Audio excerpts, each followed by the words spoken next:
कौन बनेगा चैंपियन में एक बार फिर से आपका स्वागत है। IPL, Indian political league versus Indian premier league. अब दोनों को इस तरह से समझिए कि इंडियन प्रीमियर लीग में तो जो अनुभवी है उनकी स्थिति मजबूत लग रही है, वहां दिल्ली की स्थिति डावाडोल है।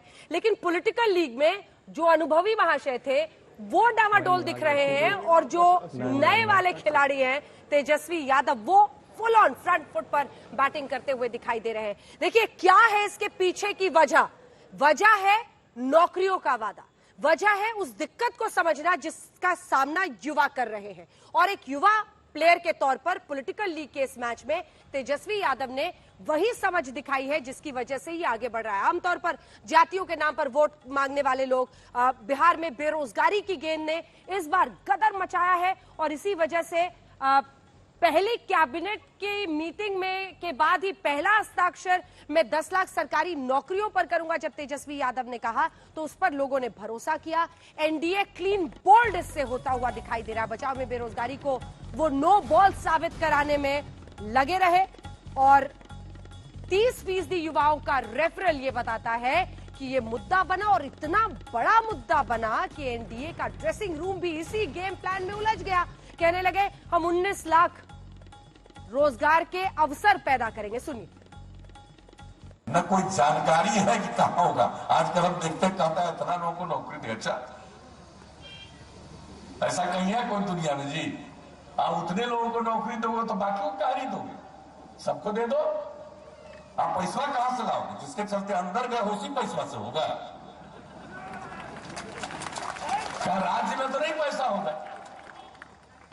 इन लोगों का बजट क्या था? 24,000 करोड़ से भी कम और हम तो 2,11,000 करोड़ से आगे पहुंचा दिए और 6 लाख से भी ज्यादा लोगों को हमने नौकरी दी। अभी चल रहा 60-70 हजार के नौकरी का काम। तो हर काम जो जरूरी है हम लोग करते रहे हैं। आज जो होना नहीं है, आज जो हो ही नहीं सकता। अगर करोगे तो पैसा आएगा कहां से? ऊपर से आएगा? कहां से आएगा? कि नकली नोट मिलेगा? क्या मिलेगा? यह रेलवे से आएगा? कहां से आएगा? लोगों को किसी चीज का एहसास नहीं है। मैं आपको बता देता हूं, नेताओं को जानकारियां हासिल होनी चाहिए और नेताओं को फर्क समझना चाहिए और नेताओं को बोलते समय उसको ध्यान में रखना चाहिए। उन्होंने क्या कहा कि हम 10 लाख नौकरी देंगे, सरकारी नौकरी देंगे। हाँ। मुझे एक कैबिनेट का नोट आजाद भारत में दिखा दो किसी भी सरकार का जो कैबिनेट का नोट नौकरी देने के बारे में कहता हो। उन्होंने कहा हम सरकारी नौकरी देंगे, दे ही नहीं सकते। रेशियो होता है, सरकार में तय होता है पॉपुलेशन पर दोनों में से किसके शासन में युवाओं को रोजगार मिलेगा? हमारे शासन में मिलेगा, उसका भी मैं बताता हूँ। रोजगार के बारे में मैं आपसे डिटेल में बताना चाहता हूँ। यह इकोनॉमी का होलिस्टिक अप्रोच होता है।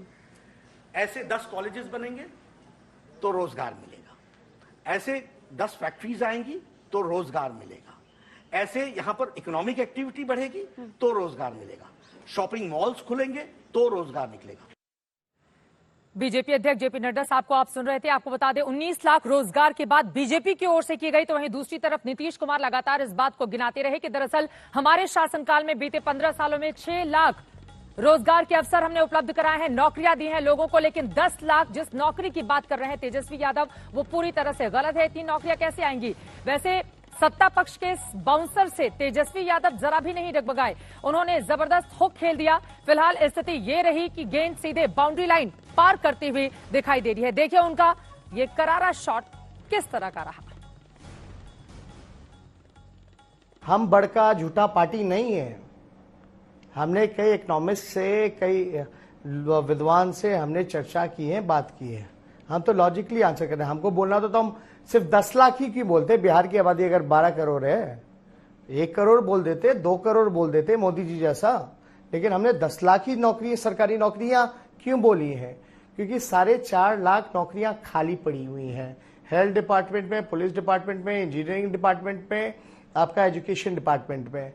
अगर इनको बेहतर करना है तो आपको वो पद, वैकेंट पोस्ट को भरना पड़ेगा। 5.5 लाख नौकरियां राष्ट्रीय औसत को मिलाते हुए। अगर प्रधानमंत्री जी होते नीति आयोग के चेयरमैन, हर सूचकांक में बिहार सबसे फिसड्डी राज्य है, तो क्या हम राष्ट्रीय औसत के बराबर आएंगे कि नहीं आएंगे?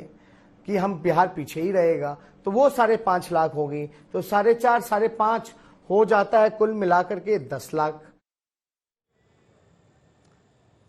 तो बात नौकरियों की जबरदस्त उछली इस बार इंडियन पॉलिटिकल लीग में। नमस्कार, मैं हूं अंजना ओम कश्यप। हमें उम्मीद है ये वीडियो आपको पसंद आया होगा।